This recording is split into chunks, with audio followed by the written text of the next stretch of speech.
Allô, allô, bonsoir. Allô, bonsoir. Comment on a bien vu ça? Papa na bengi na Kinshasa na suka. Oui, na Kinshasa na suka. Papa na zola na matia na yo na landa komi ime na kukazia ku na téléphone pour yo na jeu. Papa na tika ko lu ba pour la famille la biso rien ni ma papa. Yo kana monsieur le romoko. Tant on a donc amungo non nzamba avec sanga ezali premier en malédiction. Nazomona batalisinga une parcelle familiale. Ozona nanga. Amen. Oui, une parcelle familiale et Dieu me montre la famille paternelle, du côté paternel et ce sont eux qui sont en train de vous faire ça. Vous remarquez que Baliwe dans la famille, Babitumba nenge na nenge, puis ça m'a dit que vous en étoile makasi, yango va détruire bino pour avoir héritage au bâti que la bino. Ça les force. Oya lobby na tonga partir à 7 ans kutananga na ressemble la pona yo pe na koyebi sur la détail. Yango dans la télévision, ma sens numéro 6 commune référente à Rémo pour le Sylvestre. Amen, merci papa.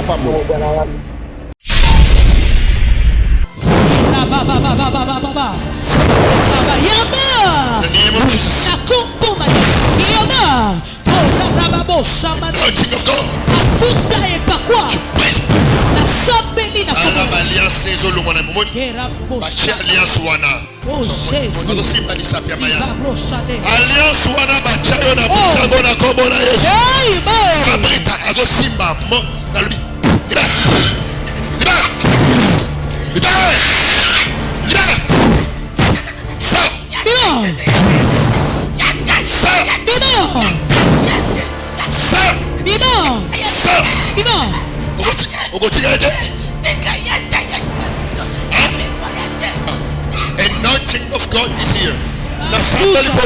Jésus.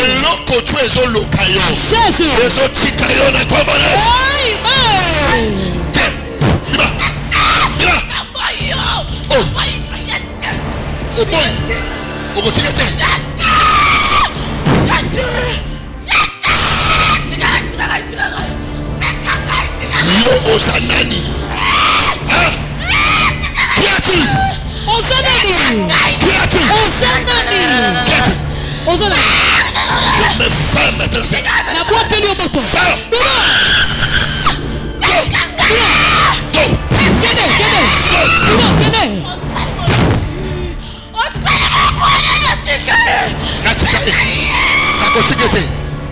Il y aura quoi? La délivrance. Il y aura quoi? La délivrance. Et si tu vas dans le Dieu aux libéré. Le Dieu aux libéré. Libéra dans les libéré. Poussala dans les libéré. La combo d'ailleurs. Gloire au Seigneur. Asadini. Asadini. Asadini. Asobal. Asobal.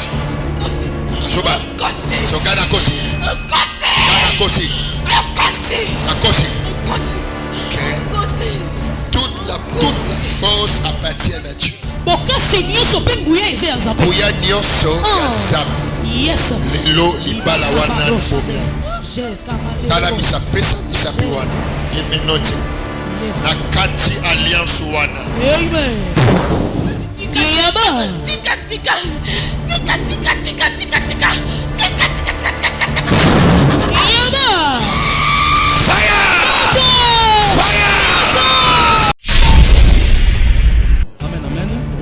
Alléluia. Ça n'a pas tenu totalement ici. Amen. Amen. Echa milolo, milolo. Est-ce qu'on peut célébrer encore? Milolo, milolo, milolo. Et kabayada, kabayada, baba. Rababo, sekete, ramanasa. Gloire à Dieu, gloire à Dieu. Alléluia. Alléluia. Jesus. Alléluia. Amen. C'est pas une casse. C'est le but ayaki awa. Tant ayaki awa na sida, ayaki awa na sida. Amen, amen. Mais eloko moko oya kanya le but des obéissance. Le obéissance. Le obéissance. Obéissance. C'est la arme de guerre na yeba détruire sida. C'est la vraie arme d'obéissance. Alaki motosi ya kola la lali. Côté école, ça mon école. Maya fire sur Maya fire. Alors et comment il joue pour pas tenir la vie? Il y a des test. Il y a des test. Mais avant de test, à une onction, à tient à ma assis au sokola, a su une option à Pacola, on se demande. Assis au Pacola, à Zawa, à l'accent, papier, a su affiche la mission à Kala. Alléluia, ce groupe est la colombe boko makas. Alléluia. Alléluia. Alléluia. Le bas c'est possible et c'est faisable. Le bas c'est possible et c'est faisable. Zambe asala kamakambo. Alléluia. C'est un suite papier na oui. Amen, amen. Abina zone di melanzamba papa na biso. Dans le stade test. On le lobby. Alléluia. Mais ça n'amène pas là. C'est agréable ça test lobby. Donner la sana wasida wende muzu. Mechela Yesu maboko makasi. Gloire à Dieu, gloire à Dieu, gloire à Dieu. Amen. Sida disparaît. 100 mètres. Il y a mon papa, c'est dans le micro. Maman, qu'est-ce qui s'est passé juste? Oui. Vous avez quelle colonie? Pour ça, il s'est passé. What? Oui, exact. Sida, exact. Hein? Il y a 3 tests, on a fait. Ça, c'est.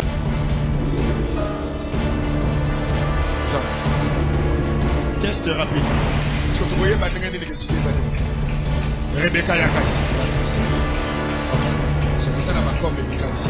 Papa, comment il s'appelle? Papa là, il est pour là. Papa Sylvain, j'ai le fidèle, non? Papa Sylvain, pour tout. On l'appelle ici. Maman, essayez de faire solliciter les années. Oui, ça test rapide, on tient comme pour la suite. Oui. Ah, ouais, on a des tests comme ça, madame. Ce qui est limite d'être fait, ce qui est positif, c'est des ça.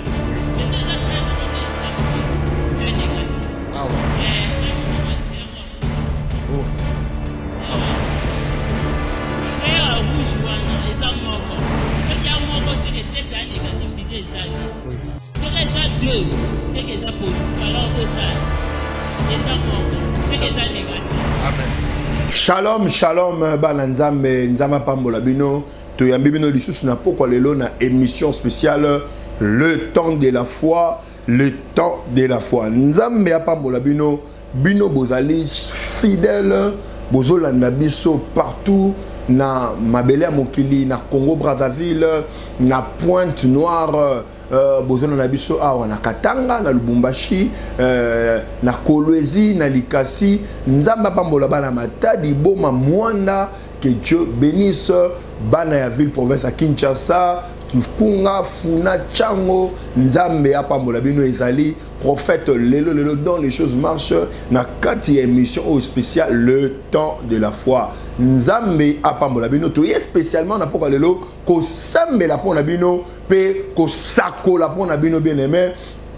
Et c'est très important pour la connecter benga ba voisin benga maman na ba bandimaraté wana benga bango non ba kota ka tebe ba chaka doute benga bango. Jésus-Christ est le même hier aujourd'hui éternellement. Pendant que je méditais na tombé na passage moko ya Bible, qu'est-ce que la Bible me dit? Jean 14:6, Jésus-Christ est le chemin, la vérité et la vie. Nul ne vient au Père que par Jésus-Christ. Jésus-Christ est la solution intégrale au péché dans le monde. Par Jésus-Christ, nous avons été sauvés. Jésus-Christ, c'est la voie par l'excellence pour être sauvé. Yango Jésus-Christ adonta basali na yenguya, adonta basali na capacité ya ko révéler makambu. Yesu yemokutu a révélé makambu na vie à Nathanaël, et c'est terrible. Donc Jésus-Christ est notre maître, notre sauveur et Seigneur. Nous sommes venus présenter le royaume. Bien-aimés, nous sommes venus présenter le royaume de Dieu et défier le royaume du diable. Bien-aimé, Nzamba na basali yanguya, Nzamba na ba prophète en solo. Bien-aimé, écoutez, Nzamba ko tika mokili o munenete na ba faux prophète, na ba faux serviteur, na batu ya kisi bando ki banganga. Non. Et comme là Élie s'est dit que je suis resté le seul prophète c'est qui t'a dit ça? Il y a encore 7000 autres où on va fléchir du bossa balte. Gloire à Dieu bien-aimé. S'il y a de vrais dollars, s'il y a de vrais dollars, il y a aussi de faux dollars. S'il y a de faux dollars, il y a aussi de vrais dollars. L'apôtre Gédéon Kaembe AGK, le Saint-Père, serviteur de Jésus-Christ, envoyé pour sauver les familles. Awa, Namabele Amokili. Boye, ma numéro de téléphone est déjà affiché au bas de l'écran. Bengabiso, Okojoayo, Lelo, et les choses vont marcher. La prière Ezali bien-aimé, interférence céleste bien-aimé pour nous booster Makamouya Bavi Nabiso. Région Nabiso déjà dans ma sous numéro 6. Na commune Yanga ba référence à Remopoulo sur université. Thème Nabiso dit vaincre l'esprit de la rétrogradation. Bien aimé, il y a des nations qui sont rétrogradées, il y a des ministères, il y a des vies, il y a des familles, il y a des continents, bien aimé, où il faut subir la rétrogradation. La rétrogradation, spécialement, la forme, la rétrogradation sanitaire, rétrogradation dans le domaine de la santé, la rétrogradation financière, la rétrogradation au domaine financier, la rétrogradation maritale, la rétrogradation dans beaucoup de formes. Mais c'est que rétrogradation, les mots français, les dans le dictionnaire, et changer de position pour reculer en arrière. Changer de position pour reculer en arrière. Bien aimé, la volonté de Dieu est établie dans sa parole. Bien aimé, à chaque fois dans la mission, vivre la vie chrétienne en ignorant les intentions de Dieu. Bien aimé, et d'aller risquer makasi. Vivre la vie chrétienne en ignorant les intentions de Dieu et d'aller risquer makasi. Il y a un malamu mingi, il y a une intention en Zambé, il y a malamu mingi, il y a une volonté en Zambé, spécialement pour la vie na yo, spécialement pour la makamuya vie na yo, spécialement pour la famille na yo, spécialement pour la destinée na yo, spécialement agenda en Zambé. Ils allaient établir déjà. Ils allaient découvrir pour au quota n'a droit et privilège na yo étant enfant de Dieu. Rétrogradation, selon Nengenzamba a expliqué ngai, Nengenzamba bimela ngai bisingai mon fils natini au relevé ba rétrogradé partout bazo koya et puis nzamba fokolenga mis kotali sanga que comment le diable est en train de répandre l'esprit de chasseresse na ba église. Bien aimé, bon constater que nous sommes na ba temps oyo bible lobi les temps difficiles, le temps oyo mitema ba na nzambe zo se refroidir par les faux prophètes, par les faux serviteurs de Dieu au bazako bima pona ko lembisa batu mitema ko lembisa bana nzambe ko décourager batu ko laksaka batu ke basala nzambe baate basala nzambe ya lokuta bakisi ba jeu pona ko affaiblir mitema batu. Les églises ils ont aussi chasseresse. Or l'intention de Dieu Nathan oyo ezali bien expliqué na Ésaïe chapitre 2 le verset 2. Qu'est-ce que la Bible a dit? Il arrivera à la fin de temps. Donc comme il y a le dernier jour, il arrivera à la fin de temps, la montagne où sera la maison de Dieu sera élevée au sommet des collines. Sera élevée au sommet des collines. Donc ngomba ondako nzambe kozala et kozala likolo makasi, likolo élevé, likolo bangomba penza makasi. Donc voilà, nous sommes là temps oyo Bible dit que les nations y affileront. La montagne où sera la maison de l'Éternel sera élevée au sommet des collines et les nations y affilieront. Tout ça, la ta oyo, ba nation, ba s'affilier l'église en Zambé, ba s'affilier la banda en Zambé, ba tonna. Mais cependant, la Bible dit mon peuple périt faute de connaissances. Nous sommes en train de laisser le diable faire le pagaille à l'église en ignorant les intentions de Dieu. Na sameli pour l'église nyonso. Oui, maintenant vous vivre 20 chasseresse numérique, na chasser molu moana et na déclaré comme prophète, vent y abondance, vent y affliction, y a ba peuple na ba ndaku ya nzambe, na kombo na Yesu. Bien aimé, la rétrogradation et le système maléfique oyo, ils ont provoqué aussi la chasseresse. La chasseresse, la stagnation, le manque d'avancement, le manque de progrès, le manque d'ouverture. Parce que quand on définit la rétrogradation, il y a des systèmes maléfiques invisibles où ils ont tellement la progrès dans la vie. La volonté de Dieu est que nous prospérons à tous égards. À tous égards que nous prospérons, à tous égards que nous allons de l'avant, à tous égards que nous prospérons. C'est ça la volonté de Dieu. 3 Jean 2. Bien-aimé dans le Seigneur, je souhaite que tu prospères à tous égards comme prospère l'état de ton âme. Na parole de vie. 3 Jean 2 le but que, bien-aimé, ta vie chrétienne est bonne. Je vais aussi.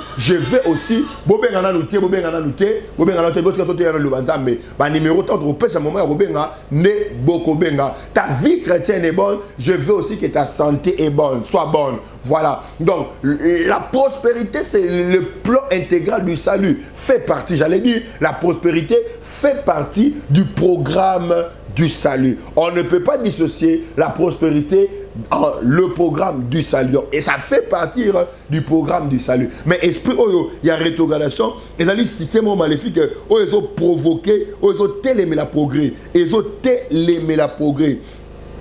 Ephésiens chapitre 4 verset 15, la Bible dit professant la vérité, professant la vérité, professant la vérité dans la charité, il veut que nous croissons à tous égards Christ. Professant la vérité dans la charité, il veut que nous prospérons à tous, nous croissons à tous égards Christ, par Christ. Voilà. Donc là, combien on a noté bien aimé, combien on a noté to yoka liloba nzambe. Ephésiens chapitre 4, le verset 15. Professant la vérité dans la charité, il veut que nous croissons à tous égards par lui, le Christ. Proverbe chapitre 4, verset 18. Le chemin des justes est comme la lumière resplendissante de l'aurore, dont son éclat va croissant jusqu'au plein jour. Je tiens à vous informer, bien aimé, la parole de Dieu est claire. Ne confondons pas la parole de Dieu avec des expériences des gens. La parole de Dieu n'a rien à voir avec les expériences personnelles. Et d'ailleurs, c'est l'ignorance. La Bible dit, les chemins du juste, et ben, dans faible. Peso que les croissants. Bah, le but est que les croissants, après quoi, non. Les chemins du juste, ils allaient lumière resplendissante à l'aurore, au éclat d'ango, ils ont que les croissants jusqu'au plein jour, jusqu'à un sommet. Na sambeli pour na moi dans nzambe nyonso. Ba misala molele. O ezonge quoi sayo. O ezonge kitsayo. Na telemelango na komona eso. Moni, commencer petit n'est pas mauvais. Mais demeurer petit, c'est très mauvais. Très mauvais. La Bible dit d'ailleurs, Jésus-Christ grandissait en stature, en sagesse devant Dieu et devant les hommes. Cependant, dans l'émission, la rétrogradation sanitaire, dans la rétrogradation du point de vue de la santé. La Bible dit, je souhaite que tu prospères à tous égards et que tu sois en bonne santé, comme prospère l'état de ton âme. Donc cela revient nous dire, la bonne santé, c'est la volonté parfaite de Dieu. Tandis que la guérison, c'est la volonté permissive. Donc Dieu veut que nous soyons en bonne santé. Et il est établi dans la Bible, et il est écrit clairement dans la parole de Dieu que Dieu veut que nous soyons en bonne santé. Mais cependant, force et rétrogradation, ils ont aussi manifesté aussi, bien aimé, dans l'injection, il y a un virus, injection, il y a une maladie. Je vais donner les origines de la maladie. C'est alors que nous allons comprendre que la maladie n'est pas bonne. Premièrement, première origine de la maladie, c'est les afflictions diaboliques. Les afflictions diaboliques. Les afflictions diaboliques. Bon, au monde dans la Job chapitre 2, verset 7. Et Satan frappa Job d'une urselle malin, brûlant. Qui a frappé Job de cette maladie? C'est Satan. Donc, toutes les maladies, tous les virus qui bat record dans le monde, et ils allaient bien aimer Satan. Ça, les afflictions maladies. Dans Actes chapitre 10, le verset 38, la Bible dit, Jésus-Christ allait de lieu en lieu, guérissait ceux qui étaient sous l'empire du diable. Guérissait ceux qui étaient sous l'emprise du diable. Guérissait ceux que le diable avait liés. Bon, moi, même dans Luc, bien aimé, cette femme que le diable a rendue courbée pendant 18 ans. Donc la maladie, vous devez savoir, a pour origine les afflictions diaboliques. Les afflictions diaboliques. Luc chapitre 13, le verset 10 à 16. N'est-ce pas, c'est une fille d'Abraham dont le diable a courbé, a lié pendant 18 ans.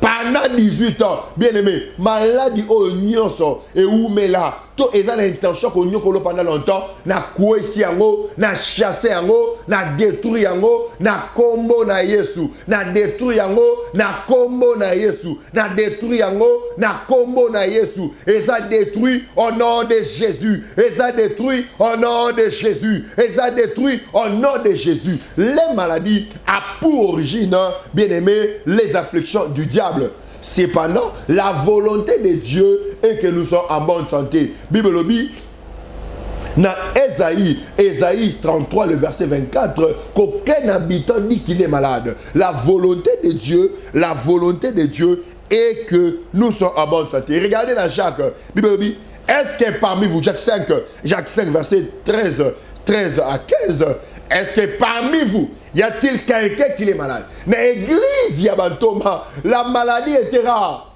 Est-ce que quelqu'un parmi vous est-il malade? Parce que l'église primitive vivait dans la santé parfaite, vivait la santé divine. Na sambeli pona yo, ozo na nga na meto hôpital, ozo na nga na ndaku na yo, ozo na maladi boko songolo pakala, na lobi obiki sami au nom de Jésus. Raison pour laquelle notre Dieu est en train de guérir toutes sortes de maladies. Voilà le témoignage oyo, il y a ndeko oyo ayaki na sida. Bien aimé, suivez ce témoignage et on se retrouve juste après. Merci beaucoup. Gloire à Dieu.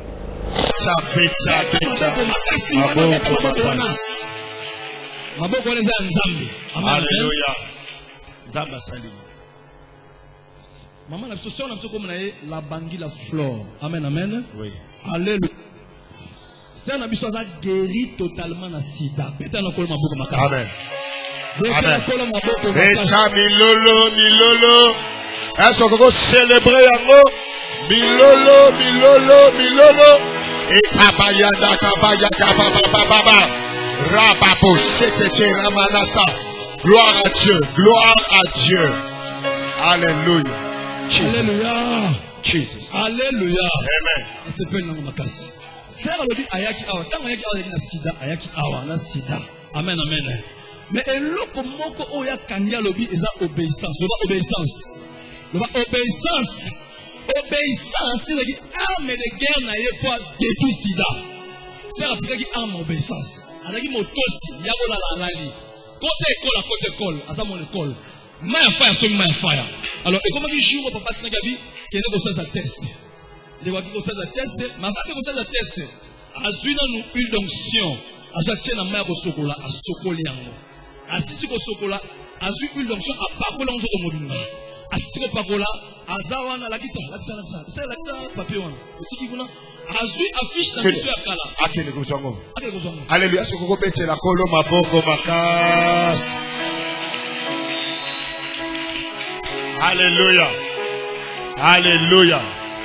alléluia loba c'est possible et c'est faisable Zambe asalaka makambo yigowana. Alléluia. C'est azui papier na ye oyo. Oui. Atie na kata nzoto na tolo na ye awa. Oui. Amen. Abina zondi melanzamba papa na biso. Tono ke sa teste. Ba mu le lote. Alléluia. Amen. Pesa ngame na malamu. Amen. C'est la kena sa teste lobby. Donenga za awa sida wende muzuni. Betela Yesu maboko makasi. Gloire à Dieu. Amen. Sida disparaît.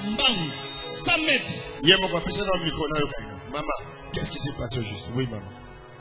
Les Alaki mon colonie. Au salle ici, test lobby. What? Oui, ma lobby négatif. Exact. Sida, exact. Et qui? Hein? Soit test, voilà, ça c'est.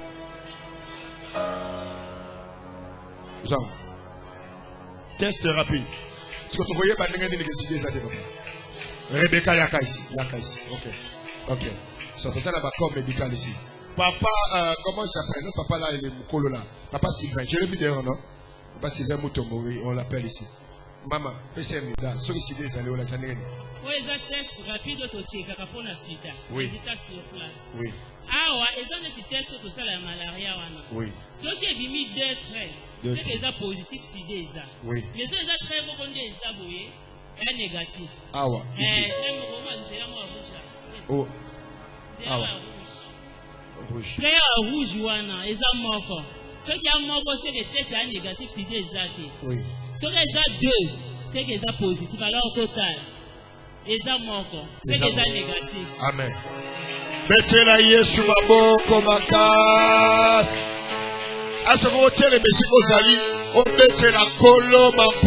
Gloire à Dieu. Psaume 103. Psaume 103, le verset 3. Je suis l'Éternel ton Dieu qui te guérit de toutes sortes de maladies. Le sida est une sorte de maladie. Le coronavirus est une sorte de maladie. Le diabète, le cancer, les insuffisances rénales sont des sortes de maladies. Et Dieu guérit toutes sortes de maladies. Bien aimé, les malformations, les maladies bizarres, les loukika, les massous, quoi encore, les cataractes, les problèmes de reins, les sucres, le diabète. Toutes ces maladies sont des afflictions diaboliques. Yangonza Mawendre, apôtre Gédéon Kaembe, le Saint-Père, prophète Léo Nakata Moka Oyo, pour nous sammer la pour malade. Déjà, l'homme à 7 heures, il y a un hôpital, c'est la permission de médecin directeur, n'a qu'un coup dans la Mossala Nzam. Vous savez ce qui s'est passé? Un homme de Dieu. Un jour, a vu compréhension Makambo, à Kena hôpital, il a prié pour tous les malades et le mec au même jour. Na sameli, pour na yo, aux autres na mettre hôpital, nzame ya porte, j'ai donc aimé abikisayo, sida no bikisami, on a Brazzaville, aux autres na un problème, gloire à Dieu. Je vois quelqu'un à Brazzaville, précisément, Mande Kalaboré Santerebe. Je te vois, tu es précisément à Mongali ou à Talangaï. Voilà, je te vois clairement. Tu as un problème de colonne, de lombaire, un problème de lombalgique. Je prie pour toi, je déclare, tu es guéri au nom de Jésus. Ozo la nanga siko, on a un problème de lombaire, na hanche na yo. Tu as des douleurs atroces, tu as même des complications pour te dresser et te lever. Je déclare maintenant, tu es guéri. Vérifie bien, cette maladie a disparu. Ton témoignage moko, bon moi nzambe apporte je donc aimé à son big belle. Je parle de la rétrogradation sanitaire, la rétrogradation qui vient s'injecter par des maladies bizarres.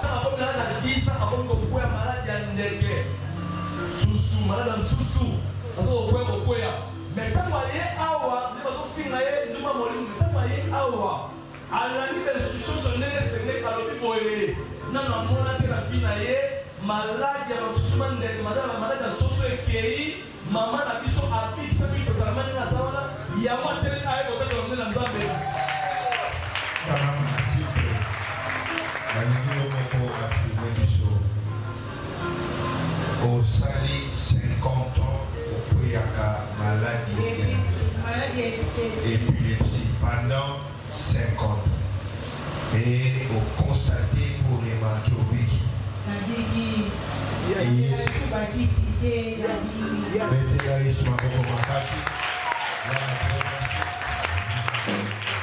Gloire à Dieu, bien-aimé. Il est l'Éternel Dieu qui guérit toutes sortes de maladies. Quand tu constates, il y a des maladies bizarres. Bien-aimé, maladie à volonté d'amete. On a besoin d'exhorter, on a besoin d'atteindre. Changona mutunayo, c'est la maladie, les afflictions sataniques. Acte chapitre 10, verset 38. Vous savez comment le Seigneur a oint des forces du Saint-Esprit Jésus-Christ de Nazareth qui allait de lieu en lieu, guérissait ceux qui étaient sous l'emprise du diable. Il guérissait ceux qui étaient sous l'emprise du diable. Jésus guérissait. Il pouvait aussi laisser les malades. Mais sa mission était de guérir, son onction était de guérir les malades. Dieu m'a oint. Ne doute pas, bien-aimé, ne doute pas et ne sois pas incrédule. Viens déjà demain à 7h. Nous sommes dans la commune de Ngaba, sur l'avenue Massassou, numéro 6, référence à Remopoulos Université. Bon, on a un témoignage. Oyo.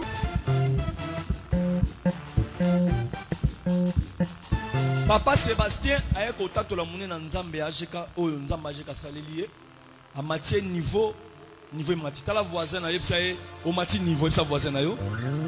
Yepsaye au mati niveau. Papa Sébastien le biboé, azaki agida de première classe.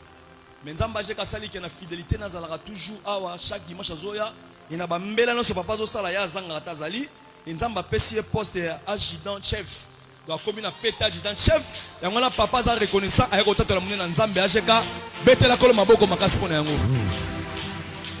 Alléluia. Le sambo ezali que yo posa na niveau c'est le nzamba jeka so matso au nom de Jésus.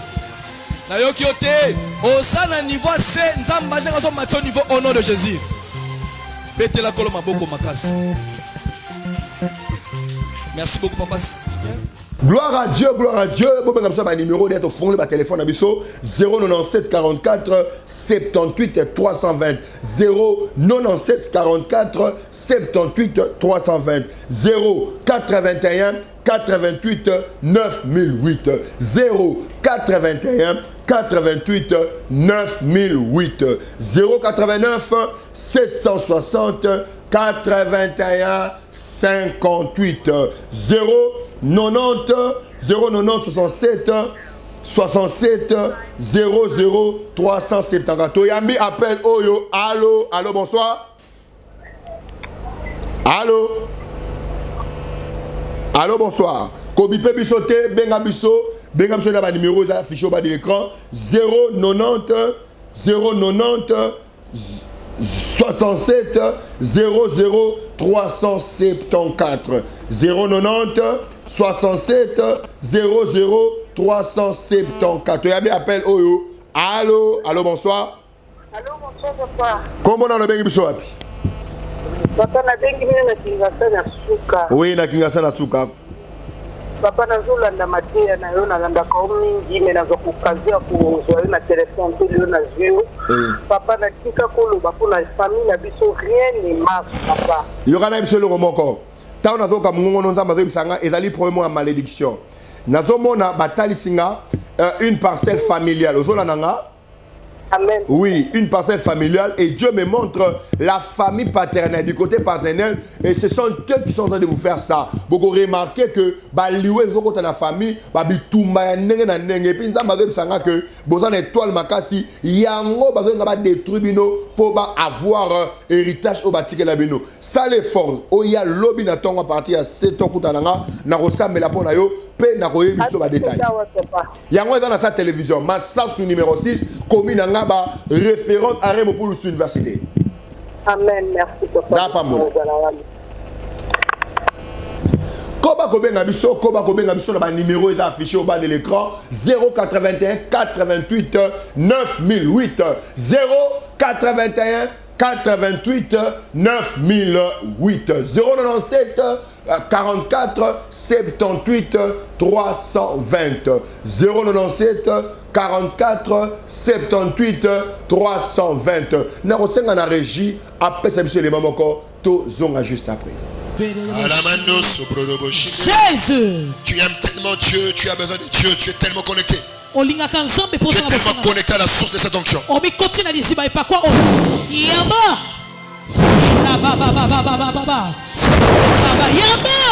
name of Jesus. Anointing of God. Je prie. Alliance les olongona momoni. Bachi alliance wana. Oh Jésus. Alliance wana bachayo na bizango na kombo na Yesu. Abrita azosimba mo na lubi. Libère. Libère. Libère. Libère.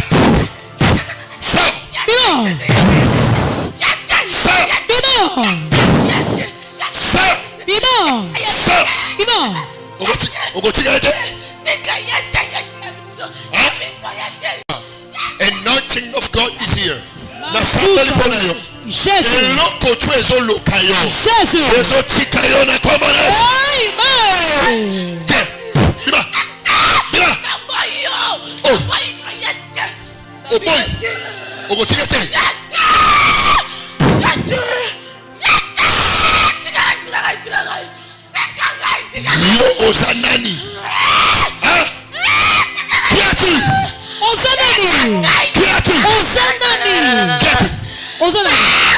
Je me fais maintenant.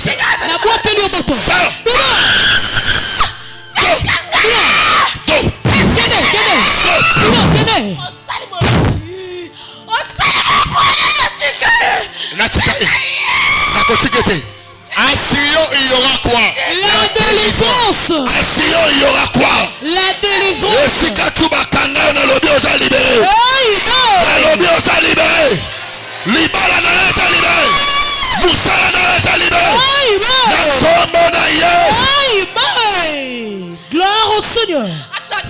Ah? Akobala. Asobala. Asobala. Asobala. Son gars d'Akosi. D'Akosi. D'Akosi. Ok. Toute la force appartient à Dieu. Bouya nyonso ya zambi. Yes. Lelo libala wana bomia. Tala misapesa misapi wana. Give me nothing. Yes. Na kati alliance wana. Amen. Tika.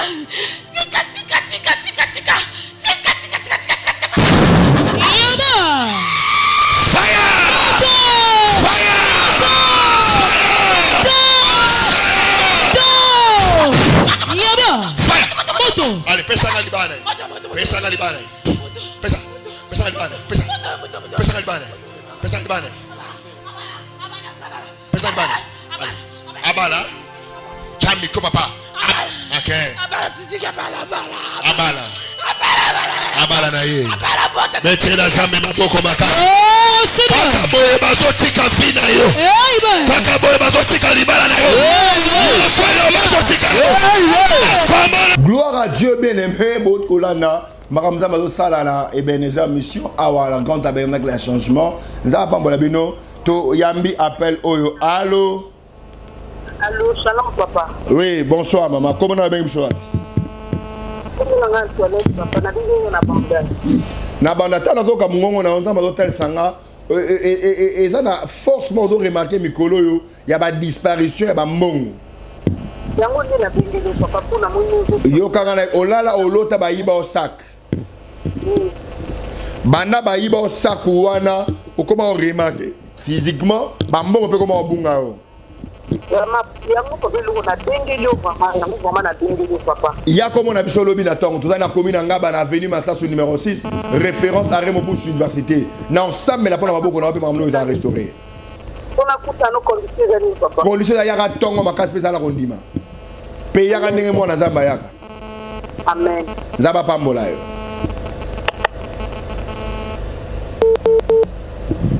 « 097 44 78 320. Tu as mis appel Oyo. Allô?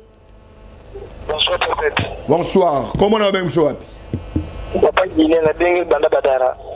Na badara. Tant na zo ka mungongo na yo. Na koko sakola po na yo. Je peux parler pour toi. Le Seigneur est en train de me montrer. Tu as un problème, il y a le pang. Bozo là le pang na mutumoko ya ba limite lo mo abongo. Mais pour ni manza mazolo ba, même pour na makamba le pang, ba boka la ka mbasu na lokolo na yo. Oui papa makamba le. Mbasu wana ko traitango tilelo et ka ka le lokolo e bouja so tika la tendu. Lokolo na ngati siko tika la ka bongo mbasu. Nzambe abiki sio pa kangolio. Mouvement na grossa te sala yango, pe nzamba longi so makamba le pang wana. Amen papa. Vous allez la commune en Ngaba, dans l'avenue Massasu numéro 6, référence à Remopousse université. Merci. Gloire à Dieu. Ben Abisson a un numéro affiché au bas de l'écran 097 44 78 320. 097 44 78 320. Tu as mis appel. Allô? Oui, allô? Oui, bonsoir. Comment on va bien, monsieur? Bonsoir, prophète. Oui. Bonsoir, monsieur Freddy, la demande de Ngiringiri. Depuis Ngiringiri, est-ce que tu as reçu la pona yo? Oui, papa la zoka. Bah, on peut s'en combo Albertine. Albertine à Tanay.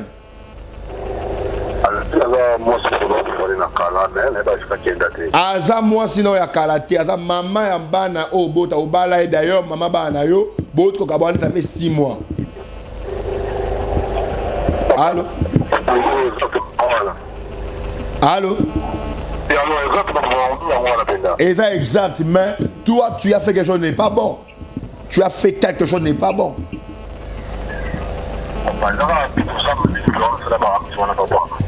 Ça les fort ça les fort il y a des choses très précises exactes que je dois te dire.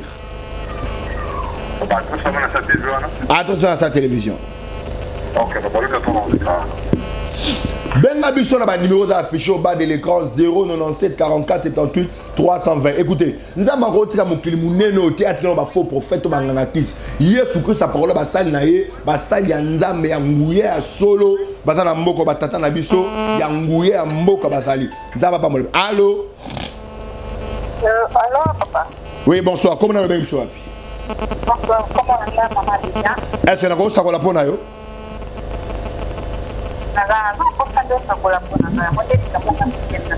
il y a les bosses il faut bon de la mingi makas. Prier mingi makas parce que badotali sangai aux a problème aux gens kimia. Deuxièmement, ils ont bitumba ils ont chaque année. Le même bitumba ils ont chaque année na vie na yo. Oui. Troisièmement, il faut bon de la mingi pour l'instabilité. Bazote ça na famille na bino et ça na bitumba il y a stabilité maritale. Il faut bon de la mingi par rapport na ngo. D'accord le bali susu. Papa na komo na ndeni. Naza na komi na ngaba. Naza na komi na ngaba na avenue Massasu numéro 6, référence à Remopoulos Université. Na roya malobi na 7h. OK, merci. Nda pambola. Comment on a le numéro d'affiche au bas de l'écran, au Kozoayo, lelo, et les choses vont marcher, baki sara kamvru. Tora na nzambe ya lelo atamu sara makabu. Benga biso, wela kota benga. Toyami appelle oyo. Allô? Allô? Oui, bonsoir. Allô? Allô, bonjour. Oui, bonsoir. Nazali, actionnaire, l'entreprise Mouk en place, mais ça fait un bail, juste financer, mais tout les aspects. La profiter dans la télévision, la dit ce coco, c'était faire une solution à problème. Le problème est que vous avez une alliance à mon Lili, des mauvaises alliances. Vous avez fait des mauvaises alliances pour Botombola, Société Nabino. Mais tu as même des produits au Koso là, à Boutouté, parce que normalement, on a JR Nenan, qui s'appelle JR. C'est un collaborateur de Zaranas. Mais je mettais de dire ça à la télé, ça les formes sur le Binaton. Adresse à moi dans cette télévision. Effectivement, le Kambia Pongiana, ça fait deux semaines en Hollande à la télé. Oh là là, le là bébé. Bibe Lobi, quand tu te coucheras, tu seras sans et ton sommeil sera doux. Oh là, na Kimia, na comme Jésus-Christ. Mais fais un effort de nous voir demain matin. Merci, demain je serai là. Que Dieu vous bénisse. Lelo fait marcher les choses bakisaka kamvru. Toi nanzambe lelo oya tambu saka makambu, oya fongola makambu, oya change ka ba histoire. Tu appelle oyo allô. Bonsoir. Oui. Bonsoir pasteur sur le réseau. Nakoloba. Oui, en fait. Bazotali sangai ozali pasa. Oui, je suis Simon. Oui. Mais il passe non à voyager banakala à place à Kenya boye barade. Oui, papa, c'est le plus grand problème que je vous ai appelé. Ça fait au moins 5 ans ou 6 ans que Kenya boye place à Kenya. Oui, effectivement. Le Seigneur me dit que Azana Luanda. Oh my God. Oui. Azana Luanda, oui. Kota na ba demande d'ami na bino na Facebook. Oui. Oromo na ye. Babé, comment est la pichou, non? Oui, papa, comment je vais vous voir? J'ai besoin de vous voir même. Moi, je suis dans la commune de Ngaba. Tu as l'adresse à moi. Adresse à moi dans sa télévision. L'adresse qui est fixée au bas de l'écran. Pardon? L'adresse qui est fixée au bas de l'écran. Oui, l'adresse qui est au bas de l'écran. L'adresse qui est au bas de l'écran. Ok, papa, je viendrai demain matin. Je reçois demain matin.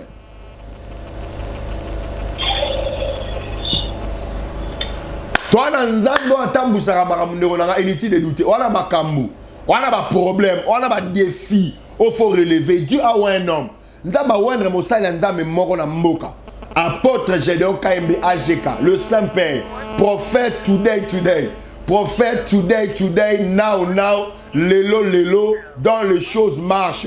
Toyambi appelle Oyo. Allô? Allô, papa. Bonsoir. Bonsoir, papa. Nakoloba. Nak TV Ngonga. Nakoloba. Papa,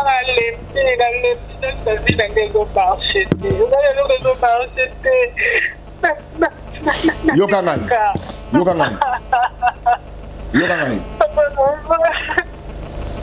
Le problème quand on écoute à l'angle, c'est que mes balles ignorent bazoya na vino ba okende. Même il y a souka pas ça comme Jean-Jacques. Votre caborané ça fait maintenant 2 heures du temps.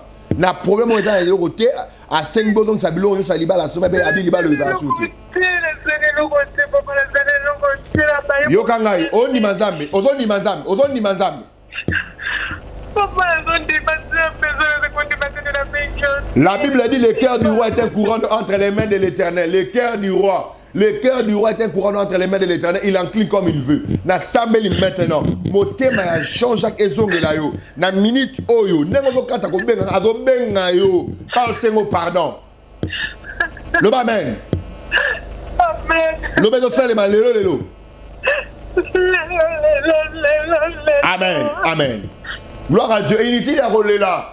Na mboka nzamba kotika mboka munene otete ba faux prophète, ba faux pasteur, ba nganga qui non, c'est l'ignorance. Le rôle du diable, c'est d'affaiblir mité baba. Comme on nzamba ba salité, ana ba salité, Dieu a ses serviteurs.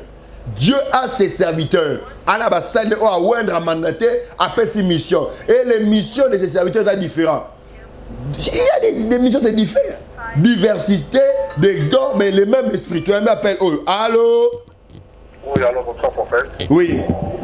Oui, comme tu es très parti, attends à la IEC. Yo kanga otanga na IECT. Yo oza chauffeur, n'est-ce pas? Okumba sprinter, n'est-ce pas? Oui, papa, là, chauffeur. Babenga koma tata mapasa. Moi si na abota bala, moi na abota mapasa 3 fois. Exactement, ya moi papa. Mikolo ozokumba sprinter moko. Papa, là, on mais il y a un problème à boîte, n'engeza boy. Je suis battu ok. Yo et puis yo, balongolo ba misala pa pamba. Tu es un bon chauffeur qualifié, balongolo misala pa pamba. Nenga bofa boza 3 garçons, boa 3 bala mibali. Bon ni maté yango yo kosi oza charpentier lo mo bongo sonene. Papa, comment ça va? Papa, je suis moi le papa. Au kosi oza charpentier so tanga na yesi lo mo bon. Lélo fait marcher les choses, frères et sœurs, Mobenga Bisso. Nzamba Wendro, là, tu m'appelles allô? Bonjour. Oza Mosala Nzambe, toi, Oza Mosala Nzambe. Effectivement. Mais Baligno Mingité, tu le poison 3 fois. Il y a les hauts et les bas. Oui. Et puis, nous avons boyé, tu le poison 2 fois ou 3 fois. Maintenant, il y a solo, oui. Oza Mosala Nzamba solo. Oui. Mais tout le monde est un ministère, il y a un baquet. Et ça, je vais rétrograde. Il y a une belle église ensemble, je vais t'affecter. Je vais affecter l'eau, je vais adresser à l'eau. C'est un problème. Allô? Allô? Nazo Kayo. La vie même pour la montagne sur $100 aux problème. Soit il faut pas qu'il y ait une forme impossible dans le monde de la TV. Toro Kanga Vana. Il y a un bon et tout ça qui. Il y a un lobby on n'a pas mola. Merci. Lélo dans les choses marchent, nous avons un Dieu véritable. Nzamba rotika mokili munene noté, atikela ba faux pasteur, ba futé, nzamba na basali na yo no douter, bengo zayo lelo. Allô? Allô, Mbote. Mbote. Problème les problème ya faiblesse sexuelle ou impuissance. Machine ça la soute ou lemba bongo banakala. Obikisa misiko kaso kati appel au monde nous autres non ezobunga.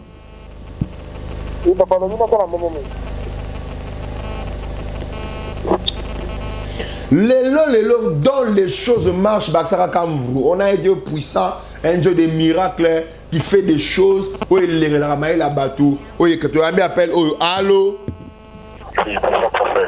Oui, bonsoir.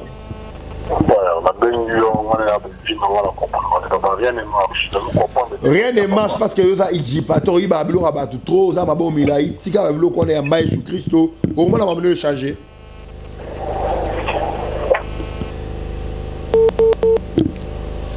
La Bible dit réfléchissez à ce qui vous arrive. Tant que la droit, nous n'avons pas mais tant que nyoka, marameo comme le nenge 081 21 29 081 88 9008. Allô? Bonjour, mon collègue. Oui. Mon ami, on a 3 fois voyagé, ça a raté mon impossible. Il faut voyager depuis 2020. Il y a un lobby n'a passé pour nous ensemble là pour nous. Olota Moutoumoro 2 fois, Olota Moutoumoro 2 fois déjà à 2 reprises dans ma veille à voyage. Même maman l'a dit sur l'autre trop. Il y a un lobby n'a pas passé pour nous. On a beaucoup de parole basali, basala ngouya basali, basala solo basali. Il y a un lobby n'a pas passé pour nous. Merci. Toute la puissance appartient à Dieu. Toute la puissance appartient à Dieu. Le diable n'a rien qui s'appelle puissance. Allô? Allô? Allô? Oui, allô? Bonsoir. Oui, bonsoir. Oui, comment on a bien chose? Comment on a dit? Na fandi na Kitambo. Oui. Papa, naza na bana nanga bazami satu. Ni bale ya basi moko ya mobali. Mais oya mobali wana papa akomela ngai na ebite soki na kokolo bani. Akutelo kona mesa te, akutelo kona chambre te, azozwa. Donc Mama, limbisa ngai. Na tuna mutuna? Oui. Eza makamu yo po sala mabotu yango ezongeli. Papa, siko na konga oyo. Boya na mwana yo moko pe yaka na briser biloko wana. Bozo adresse dans sa télévision. Ala mon papa. Zapa mbola bi. Bien aimé, écoutez, il y a beaucoup des agents du diable qui vont glisser à côté de l'église. Il y a beaucoup des agents du diable. Mais Dieu a ses serviteurs puissants. Quand tu es là, tu es un faux prophète. Oh, tout non, papa, nous avons solo. Élevons Jésus, élevons croyant la puissance de Dieu. Nous avons pas de prophète, nous sommes nos pères. Je le respecte. N'écoutons pas des charabia, de n'importe quoi. Nous avons ils ont Dieu, ils ont la puissance. Ba prophète solo bazali. Bengana ba numéro de téléphone wana, bien aimé na rosambela be na rosakola pona yo, okozwa yo lelo pe makambo ekotambola kamvru. Na rosenga na régie a tu yambi appel oyo. Allô? Allô? Allô? Papa, question na uta ko dernièrement awa ni monsieur Legaki. Ouais. Na benyo na pona tatu monene na nzambe na yo, moi c'est na pour moi bota na césarienne, vous savez la ki pona ye, abota ki normal. Ya on a profité na monio na benga yo na pesa matundi vraiment papa. Ça va pas mola papa. Gloire à Dieu, na ozelo lobby même l'église. Oui papa na goya ça na venu ni papa. Tozali na venu Massasu numéro 6 commune Ngaba, référence à Remopouche Université. Papa na goya merci abota mon mobile, abota malamu. Merci beaucoup. Lélo dans les choses marchent, Bakisaka Kamvou. Lélo dans les choses marchent, Bakisaka Kamvou. Makamwezo Tamola. Na reçu à la régie, après les mamans de ton après. Merci régie. Papa Simon. Lobanzamba za malamu. Tala voisin lobanzamba za malamu. Olobi bien te lobanzamba je kaza malamu. Papa n'a pas deux témoignages à témoigner. Témoignage à Liboso Lobi Boé. A Bela qui m'basse dans le colo. A Kei basali siné nos choses simbate.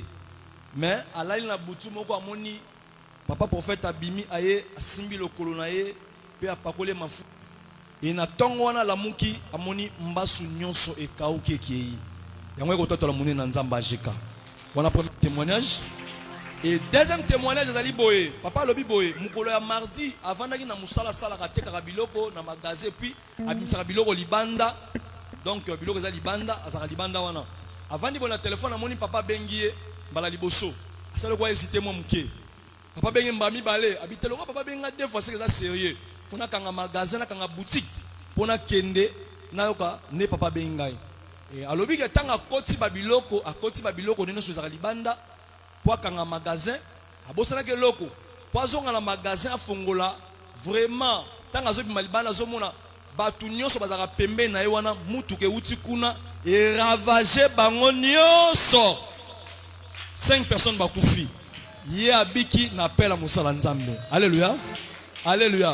Alors, il y a Moussa Lanzambe gete, mais yépé, à conscient, en un nombre de 6e personne. Mais appelle à Moussa Lanzambe n'est épargné pour Asane Simba été. Bete la koloma boko makasi. Alléluia. Plan nyonso mabe basali pona yo. Nengo kocha lelo na simana yo ezo raté au nom de Jésus. Na yo ki amène tenabi ezo raté au nom de Jésus. Bete la koloma boko makasi pona yango. Gloire à Dieu, bete la maboko makasi bisiko zali. To yame appel oyo. Allô. Allô papa, bonsoir. Bonsoir. Papa na dingi na commune na Tele. Oui. Pour la maman Myriam. Maman tika na sakola pona yo. papa nalobi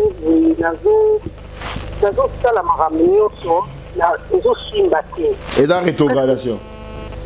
Yango moni na ndima te ya ndozoteya wana eloko tusinga na benga yo yango wana papa. Yara lobi na tongo kutana. Ngazwaka adresse na sa télévision. Yara lobi na tongo. Amen. Na ensemble la pono. Amen. Amen. Lelo dans les choses marchent, maramodo tamola, la vie marche, les choses avancent. Nzamba wende basali na ye. Bien aimé écoutez. Oh là là là là, tu as mis appel. Allô? Bonsoir papa. Oui, bonsoir. Oui, comment on a fait goûter le bingo de Copenhague? Nazo Kayo? Oui, papa, ça fait 7 jours, il y a un depuis moi, la mapouga, il n'y a pas de pied par-ci par-là, en ce moment, la tête, la tête, la bingo sur moi. Nao qui te bande lobby? La vie, tu vois comment on a fait goûter le bingo de Copenhague. Ça fait une semaine, il y a un depuis moi, la demande à l'ordre, pour qui par-ci par-là, je fais tout le monde de l'autre, la bingo sur moi, le papa. Moi, on a bungé. Moi, on a bungé, papa, moi, on a bungé de l'autre, dans la société, dans la commune, dans l'hôpital. Attends à 5 ans. Pardon? Attends à 5 ans. Attends, oui, à 5 ans. Azali. Papa, tout le Azali. Azali. Oui. Papa, je vous ai dit des informations, il paraît à mon avis, je vais regarder sur mon voisin. Azali. Parce que comment tu vois, Bakoya kotike la bino liboso porte. Pas de comment ya mwasi. Nzambe nanga ko sakate. Ça va papa. Lelo dans les choses marchent. Appelle le Koti. Allô? Allô? Allô, bonjour prophète. Oui, bonsoir. Je suis député, l'honorable, mais juste j'étais les noms pour des raisons sécuritaires. J'ai un problème là. Je voulais juste te dire un mot par rapport à ça. Je ne sais pas. J'ai tant de problèmes. Nazo Kate, Papa Mata Mungongo, français, les Kébélé, Nazo Kate. Je suis un honorable, j'étais le nom par rapport pour des raisons de sécurité, le prophète.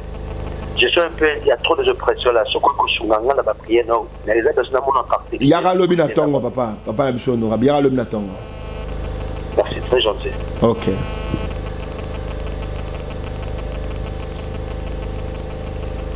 Même après mission Bengabiso, bah numéro est affiché au bas de l'écran, même onction, même dimension, même puissance, le même événement que l'UTT, yeba ke mokilo munene, nzamba ko tukelo ngate ba faux prophète, ba faux pasteur, ndenge ba tozoloba, nzamba na ba sel na ye, ko kota na ba distraction na papa mbate, Dieu a ses serviteurs puissants ouin. Bengabiso même après mission au Kozao Lelo. Région de besoin d'adresse Nabiso Dani Massas numéro 6. Commune Angaba, la université Aremopoulou, Toza, Wana, chaque jour à 14h, lundi, mardi, mercredi, vendredi 14h, jeudi, dimanche, à 7h. Chaque jour, nous avons de 7h à 10h, na Silisi. Bye bye, bye bye. Amen. Merci.